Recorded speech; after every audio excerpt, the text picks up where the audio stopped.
গিন্নি, বলি তাড়াতাড়ি ভাত দেবে নাকি? হ্যাঁ, আজকে মাসের প্রথম দিন, আর আজকেই যদি দেরি করে রাজসভায় ঢুকি তাহলে মহারাজ বড়ই দুঃখ পাবেন গিন্নি। মহারাজ রেগে তো আর যান না।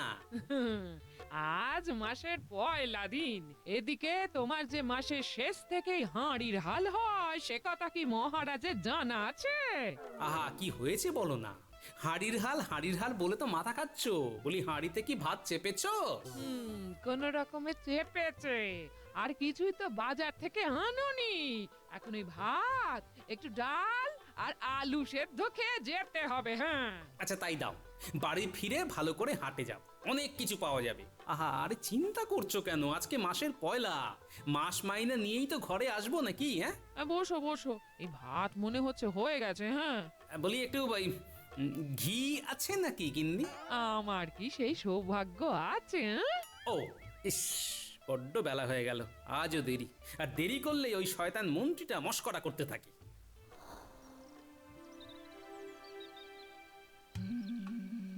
মহারাজ, আজ মাসের প্রথম দিন, আজও গোপাল সময়ে আসতে পারলো না। তাই তো মন্ত্রী, গোপালের সত্যি আজকাল বড্ড দেরি হচ্ছে। শুধু তাই নয় মহারাজ, গোপাল যে কত বড় মিথ্যে বলেছে সেটা প্রমাণিত। কিরকম? এক্ষুনি জানতে পারবেন মহারাজ। আমি দুজন চাষিকে আসতে বলেছি, তারা এক্ষুনি এসে পড়বে। তাদের মুখেই শুনবেন আমি আর নিজ মুখে কি কথা বলি। প্রণাম মহারাজ। দুজন চাষি দেখা করতে এসেছে, বলছে মন্ত্রী মশাই আসতে বলেছে। এসে গেছে মহারাজ, এসে গেছে। ও, তা ওদের রাজসভায় আসতে বল। মহারাজ, এরা হলো সাধন আর নিমাই। কিছুদিন হলো এসেছে, এসেই এরা সবজি ফলিয়ে আমাকে একেবারে তাক লাগিয়ে দিয়েছে। বটে, তা কি সবজি ফলাও তোমরা? আগে মহারাজ পটল। পটল? এই যে গোপাল বলছিল বাজারে পটল নেই। আগে আমরা তো প্রচুর পটল ফলিয়েছি, আপনি দেখতে যেতে পারেন। গোটা বাজার জুড়ে আমাদের ফলানো পটল এখন বেচা হচ্ছে। ওরা তাহলে এবার আসুক মহারাজ। বেশ, তোমরা এবার আসতে পারো। আসুক গোপাল, ওর মিথ্যে কথা বলা এবার আমি পার করছি।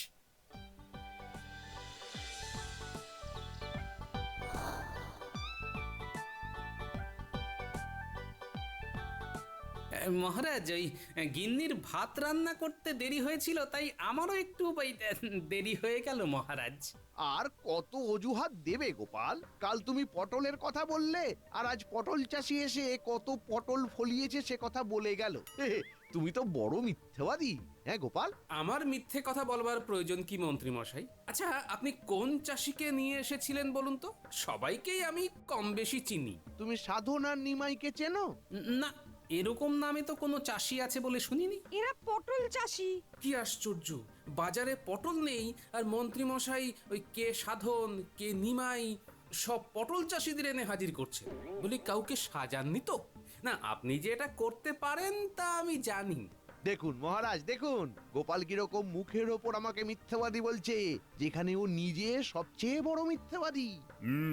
আমি যা বোঝার বুঝেছি গোপাল, তোমার দেরি করবার জন্য একটা অজুহাত চাই না, যেটা আমি আর হতে দেব না।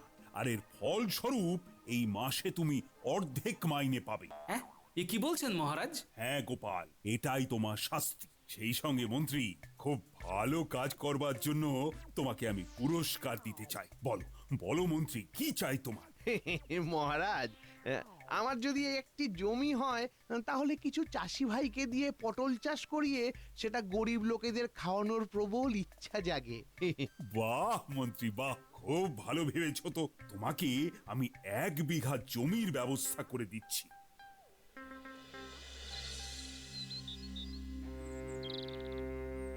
কি যে করি, এই অর্ধেক মাইনে নিয়ে গিন্নির মুখের সামনে দাঁড়াবো কি করে? হতভাগা মন্ত্রী আমাকে বরবাদ করলো, আর আমারই যে কেন এত দেরি হয় সে আমি বুঝতেই পারি না।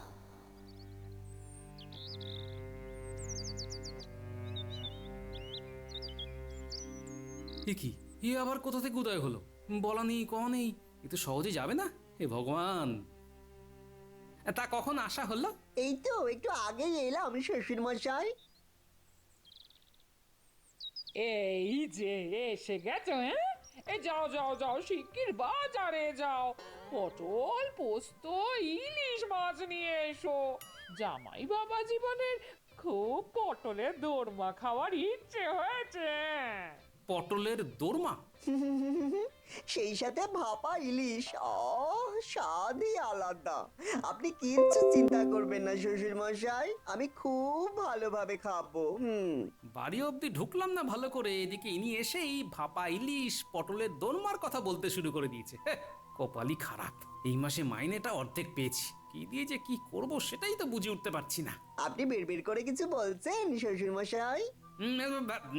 না, তা কি আর বলবো, এসেই পড়েছো যখন তখন ভালো করে খাবে বই কি বাবা, হ্যাঁ জামাই বলে কথা।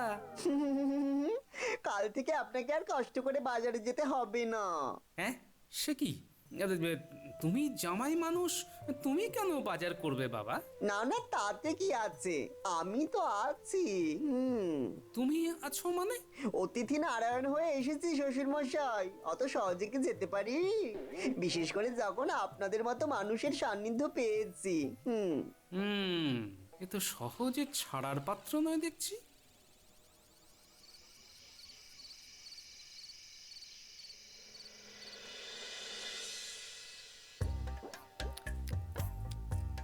আহা, এই চমৎকার পটলের দোরমা হয়েছে মা ঠাকরুন।